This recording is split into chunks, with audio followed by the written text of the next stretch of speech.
Hoje à noite nós vamos falar então sobre Colossenses capítulo 3 e o versículo 5, depois de uma exposição no domingo passado justamente sobre este versículo 1, se fostes ressuscitados juntamente com Cristo. Então nós devemos ter uma mudança radical em nossa vida. Nós devemos agora começar a buscar as coisas do alto. E o versículo 5, agora Paulo, ele vai fazer uma ilustração para os colossenses, e do 5 ao 12, onde nós vamos fazer menção nessa noite, vamos expor este texto. Ele começa com um verbo dizendo: fazei, pois, morrer a vossa natureza terrena, prostituição, impureza, paixão lasciva, desejo maligno e avareza, que é a idolatria. Por estas coisas é que vem a ira de Deus sobre os filhos da desobediência. Ora, nessas coisas andaste vós também noutro tempo, quando vivis nelas.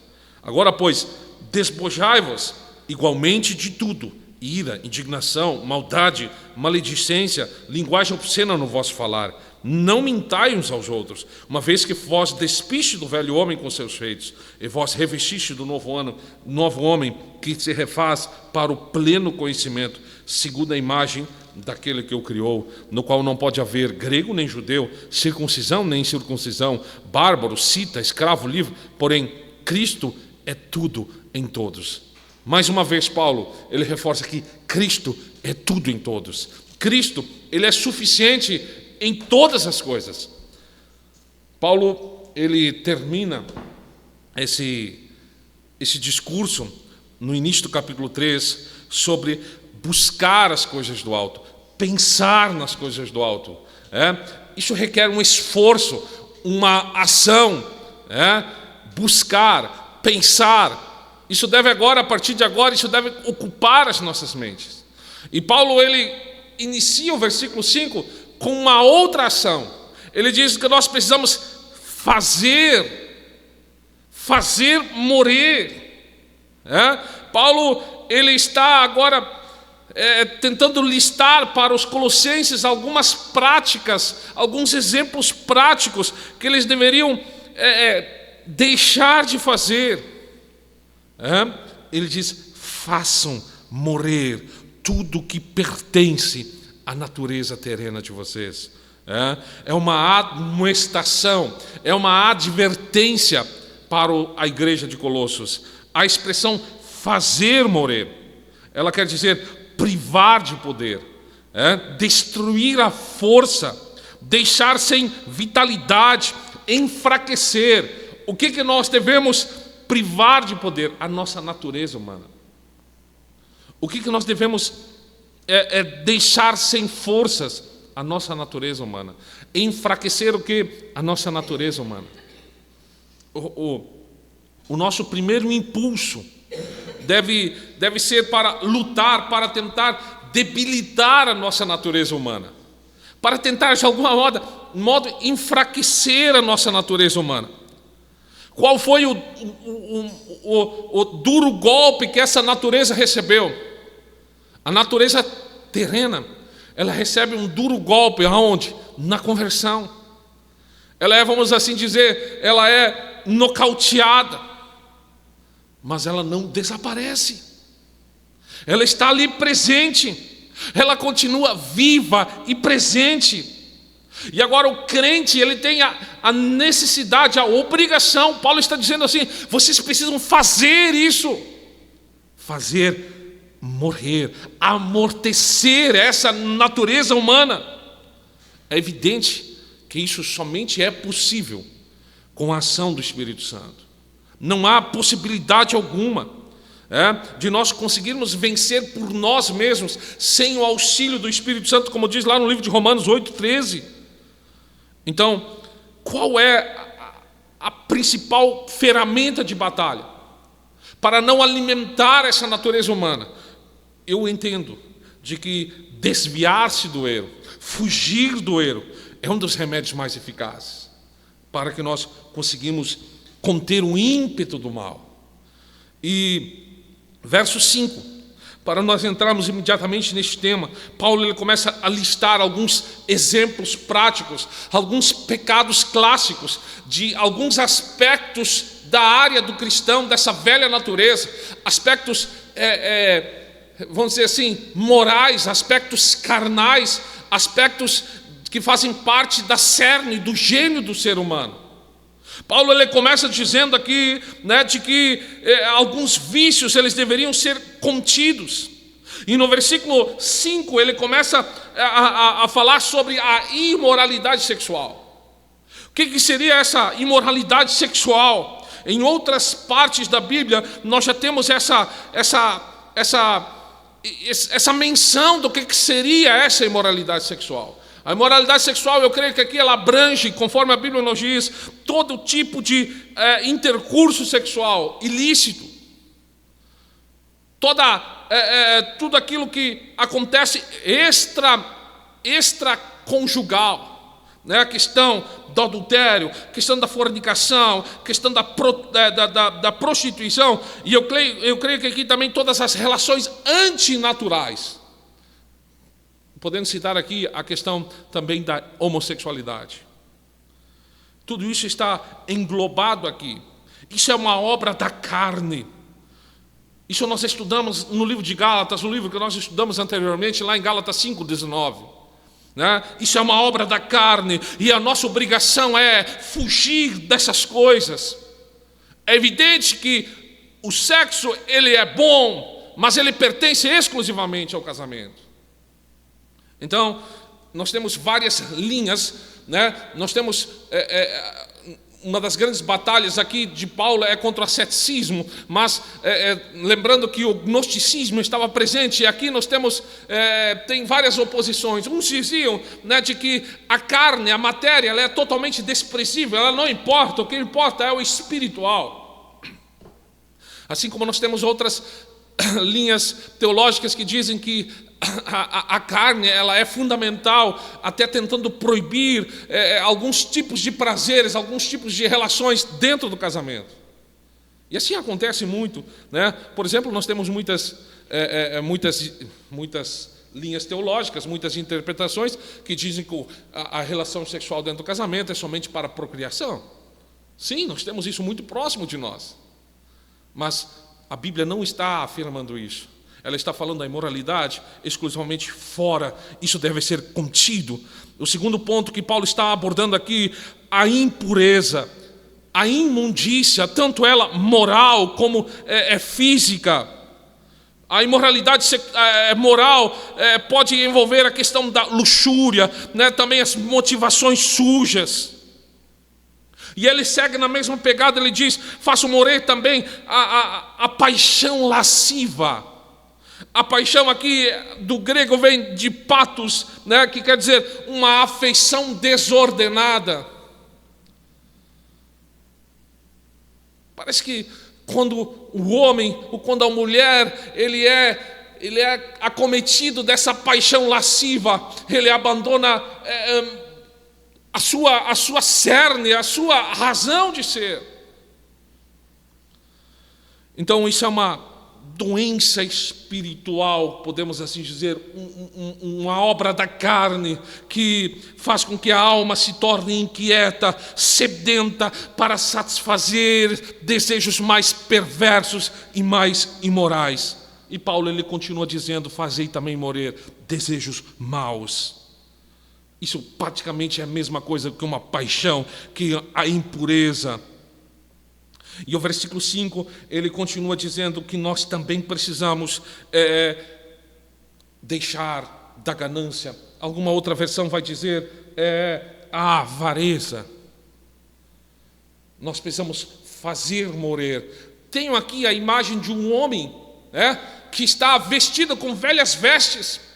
Paulo está dizendo que nós precisamos nos desfazer destas velhas obras. Isso nós fazíamos antes. Agora isso não compete mais a nós. Nós somos uma nova criatura, nós ressuscitamos com Cristo, nós estamos assegurados como filhos de Deus, mas essas velhas práticas elas não devem estar sob nós. O que seria a ganância, a avareza? Seria um desejo insaciável em adquirir bens materiais. Jesus, no seu ministério, ele identificou muito isso. No livro de Marcos, né? É o pecado que induz, muitas vezes, o anelo desfreado, o desejo desenfreado de ter aquilo que os outros têm. Paulo lhe considera que a ganância, a avareza, ela é um tipo de idolatria. Que isso faz com que, quando a pessoa ela é contaminada por esse pecado, o indivíduo ele se torna servo e adorador das coisas que ele possui, ficando impedido de servir a Deus. Lembram-se da passagem do jovem rico? Um homem centrado, um crente que nós queríamos ter dentro da igreja. Ele cumpria, ele obedecia toda a lei, todos os mandamentos de Deus. No entanto, ele estava apegado aos seus bens. E ele não pôde seguir Jesus, porque ele estava apegado. A Bíblia diz, no livro de Mateus, capítulo 13, que os avarentos, que os gananciosos, eles não têm parte no reino dos céus. São coisas que nós devemos fazer morrer. Paulo está encorajando aqui de que nós devemos deixar essas coisas. Essas coisas, elas não pertencem. Pois qual é o fator, qual é a principal recomendação que Paulo diz, ou por que nós devemos fazer morrer essas coisas? Porque sobre essas coisas vem a ira de Deus. Quem está totalmente ligado a essas práticas está réu da ira de Deus no porvir. Não somente no porvir. Eu poderia expor aqui isso com mais tempo, mas a ira de Deus sobre essas coisas vem sobre os filhos da desobediência, que praticam tão somente essas coisas. Mas também a ira de Deus, conforme diz o livro de Romanos, no presente. Quem pratica essas coisas de uma forma desenfreada também colherá terríveis consequências, calamidades físicas e materiais, transformando as pessoas em monstros. Nós precisamos observar de que Deus, ele não está inerte, Deus, ele não está sonolento em vista a esses pecados. A justa medida da ira de Deus sobrevirá sobre aqueles que cometem tais coisas, a não ser de que nós estejamos escondidos sob o sangue de Cristo, sobre o perdão de Cristo. O versículo 6, ele diz, por essas coisas vem a ira de Deus. E aí tem um ponto interessante. Essa é a revista corrigida, mas a revista é atualizada, a tradução revista é atualizada. Ela coloca essa afirmação em colchetes sobre os filhos da desobediência. Quem seriam esses filhos da desobediência? Nós temos várias posições sobre isso. Mas os filhos da desobediência são aquelas pessoas, primeiro, que ainda não têm a filiação, ainda não têm Deus como Pai, ainda não renderam a sua vida a Cristo. Eles ainda continuam praticando todas essas coisas que Paulo está enumerando aqui. Os filhos da desobediência. Efésios capítulo 2, o verso 2, se não me engano, vai nos dizer sobre isso. São a principal característica dos filhos da desobediência, sobre os quais vem a ira de Deus. Eles têm um traço em comum. O que seria isso? Eles fazem tudo, eles se rebelam tão somente contra aquilo que se chama a vontade de Deus. Os filhos da desobediência, os seus caminhos, eles são tortuosos, eles andam por sendas, eles não são capazes de ouvir aquilo que Deus tem para as suas vidas, eles não conseguem produzir, eles têm uma filiação, assim, uma filiação tão estreita como uma mãe e filho. Os filhos da desobediência, os laços que unem esses homens à rebelião são tão fortes que eles são chamados. Como Paulo, ele não é como nós. Nós tentamos aliviar as palavras, né? Nós tentamos caracterizar as palavras com uma forma mais doce, para não tentar ofender os ímpios. Mas Paulo diz, os filhos da desobediência, eles têm como pai o diabo. Como Paulo vai fazer menção também depois a respeito da mentira.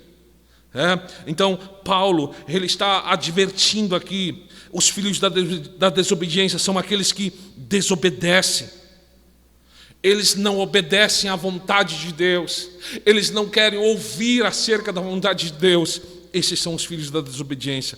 Eles praticam somente essas coisas. Não podemos ser como eles. Paulo, ele está dizendo de que nós precisamos abandonar. O verso 7 diz, ora, nessas mesmas coisas nós andávamos antes. Nessas mesmas coisas, noutro tempo, nós vivíamos. E Paulo, ele agora, ele abre uma outra seção de pecados que nós devemos fazer morrer. O primeiro pecado que Paulo diz assim, agora, despojai-vos, quer dizer, tirai, aquilo que vocês estavam, despojar, é tirar fora. Qual é a primeira característica que nós devemos deixar de fora? É a ira. O próprio texto ensina que Deus se ira. A ira em si, Paulo ele vai dizer em certa parte da palavra de Deus, irai-vos, mas não pequeis. Então a ira, quando é que a ira se torna pecado?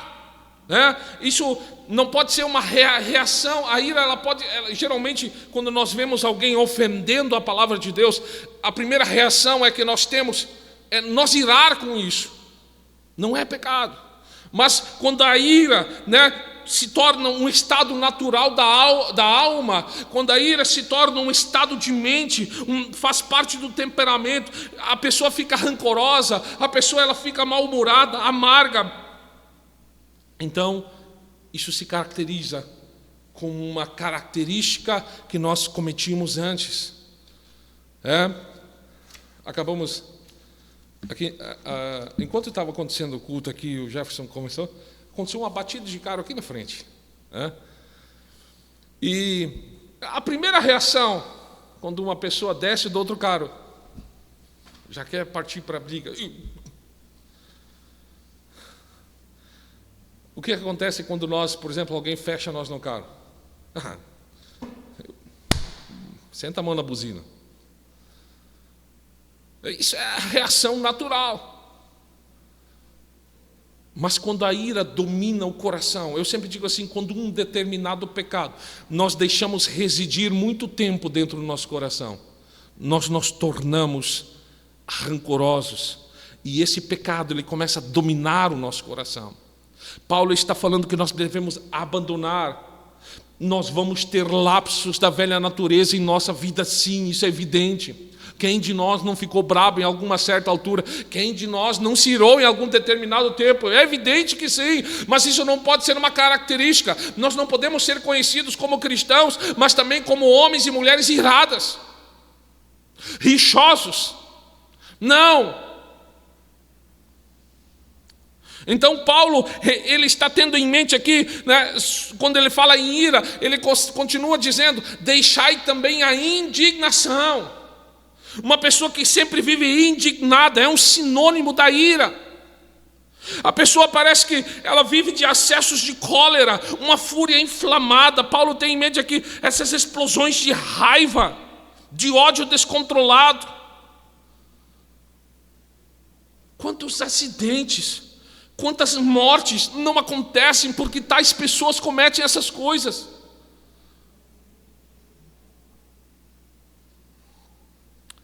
Paulo, ele continua dizendo de que nós devemos ter cuidado e fazer morrer, nos despojar, fazer. Isso é um verbo, indica uma ação, que isso compete a nós. Isso é necessário fazer. Deixar a imoralidade sexual, a lascívia, todas essas coisas. Agora Paulo diz, despojai-vos, também indica uma ação. Eu preciso me despojar. Isso compete a mim com o auxílio do Espírito Santo. Eu preciso fazer, tirar essas coisas. A ira, a indignação. Agora ele diz também a maldade.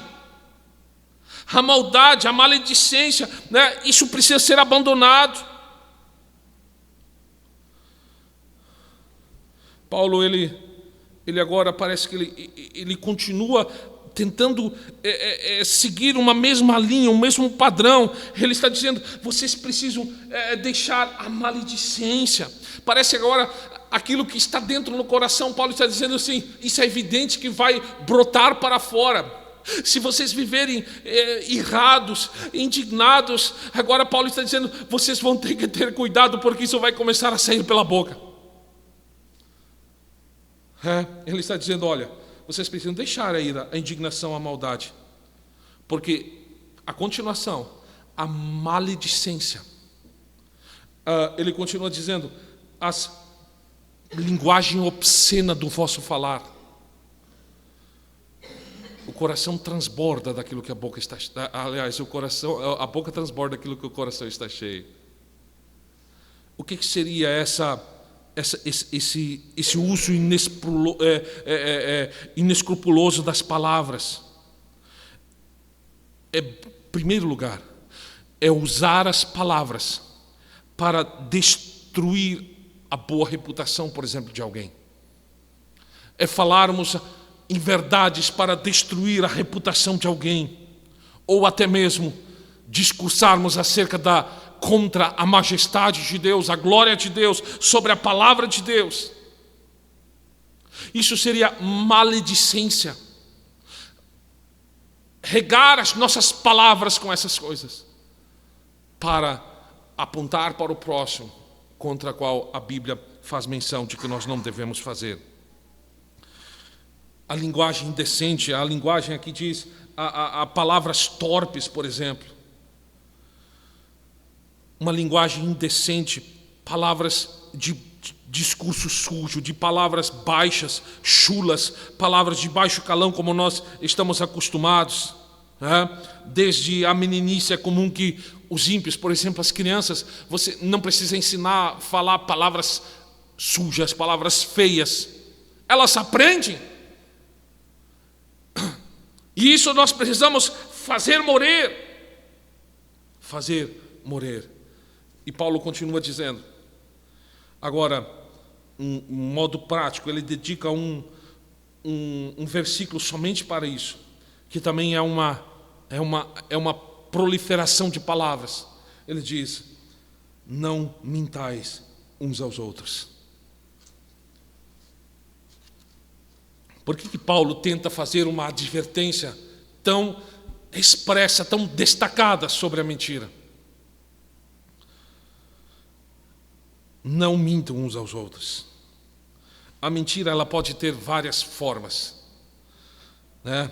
Todas elas, porém, elas têm um progenitor. Todas as mentiras. No meio cristão nós não usamos isso. Uma mentirinha boa. Quantas vezes nós ouvimos isso entre os meses? Mas é uma mentira para bom. Não existe isso. O que diz qual é? Todas as mentiras, seja ela como for, elas têm o pai por diabo. É o que a palavra de Deus nos diz. Por que Paulo está sendo tão radical contra essa advertência, contra essa mentira? Não devemos mentir uns aos outros. Por quê? Porque a igreja, ela deve ser conhecida como o baluarte da verdade, como o bastão da verdade. Nós temos a verdade no meio de nós. O Senhor mesmo, Ele se identifica como a verdade, o caminho e a vida. Nós somos detentores da palavra de Deus, que é a suprema verdade. E nós não podemos ser confundidos. Nós não podemos simplesmente usar esse artifício da mentira para tentar ganhar alguma coisa, Não, isso não compete a nós, porque isso é uma velha prática. A menção de uns aos outros aqui, Paulo estava preocupado com a igreja local. Porque quando isso começa a acontecer dentro da igreja local, de algum mentir contra o outro, isso pode ser uma derrocada, isso pode ser uma derrota para a comunidade cristã. Então Paulo diz: não faço isso, não mintais uns aos outros.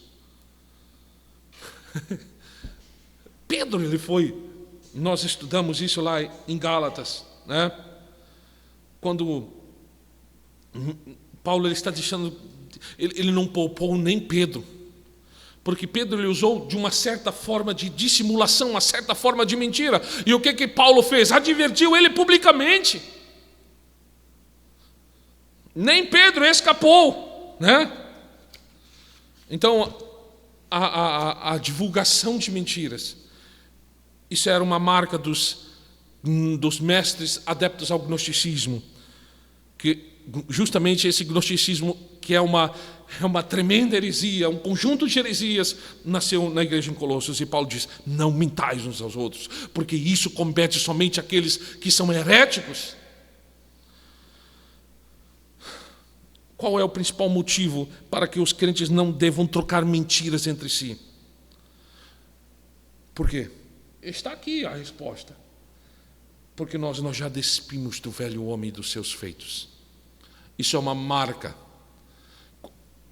Qual é a marca quando você olha para uma igreja e você vê essa igreja cheia de fofocas e de mentiras? Qual é a principal reação que nós podemos apontar para isso? Ainda não se despiram do velho homem. Paulo está dizendo: não mintais uns aos outros, porque quem mente um ao outro, ele estava se referindo à igreja em Colossos, está apenas mostrando para o mundo que ainda está vestindo o velho Adão, a velha carcaça. E essa velha carcaça, esse velho Adão, essa velha natureza está predominando. Quem daqui não mentiu ainda? É evidente que sim. Todos nós, em algum momento da vida, somos flagrados fazendo essas coisas. Mas isso não pode ser predominante em nossas vidas. Isso deve ser uma prática, vamos dizer assim, desprezada por nós. Isso deve ser uma prática que deve ser banida. Nós nos despimos do velho homem. Paulo ele vai usar isso em outros dois lugares, lá em Romanos 6,6 e em Efésios 4,22. Os crentes foram despojados. Nós começamos a tirar a velha natureza a partir do momento que nós fomos ligados ao corpo de Cristo. Nós fomos ligados em Jesus. Então agora essas velhas práticas, elas começam a desaparecer. O velho homem, Paulo sempre diz assim, o velho homem e as suas práticas. O velho homem, ele tem características parecidas em todo o universo, em todo o mundo. O velho homem, assim como também nós vamos ver mais para frente no próximo domingo, como o novo homem, ele se porta, como ele procede ao nos despir do velho homem. O crente, ele se libertou também dos feitos do velho homem. Agora, é inaceitável que nós vivemos rastejando na lama do pecado. É evidente que nós podemos em algum momento tropeçar, porque santificação não quer dizer impecabilidade, quer dizer nós não somos incapazes de pecar. Nós somos pecadores, sim, mas isso não é uma prática presente. Nós agora dominamos sobre o pecado, porque é evidente que a presença do pecado ela continua. Sabe quando nós seremos impecáveis? Na glorificação. Quando essa promessa de que nós seremos glorificados, a Bíblia diz que nós já fomos ressuscitados com Cristo. Mas chegará um momento que nós seremos glorificados e então nós seremos livres da presença do pecado.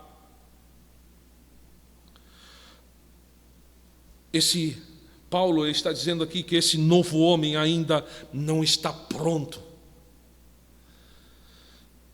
Ele está sendo renovado. Nós estamos nos tornando novos. Nós estamos olhando para Cristo, o autor e consumador de nossa fé. E agora nós estamos em um processo contínuo. Nós estamos fazendo, nós estamos nos despojando, nós estamos nos fazendo morrer. Isso demora, isso é um processo. Fazer morrer a nossa velha natureza. Fazer todo dia, nós precisamos pegar este velho homem e subjugar a palavra de Deus, porque Paulo está dizendo assim: até que chegue o pleno conhecimento, até que nós estejamos cheios do conhecimento de Deus. E aqui nos dá para nós encerrarmos esta mensagem.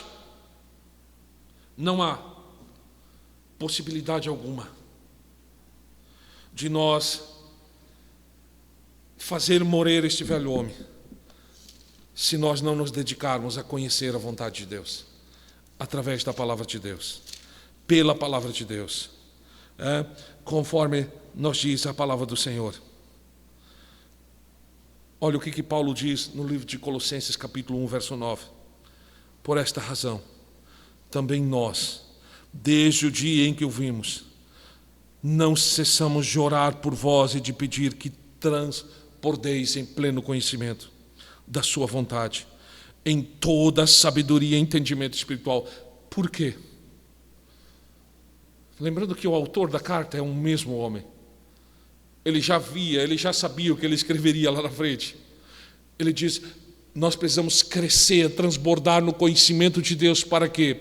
Para poder viver de modo digno do Senhor, para o seu inteiro agrado, frutificando em toda boa obra, crescendo em pleno conhecimento de Deus.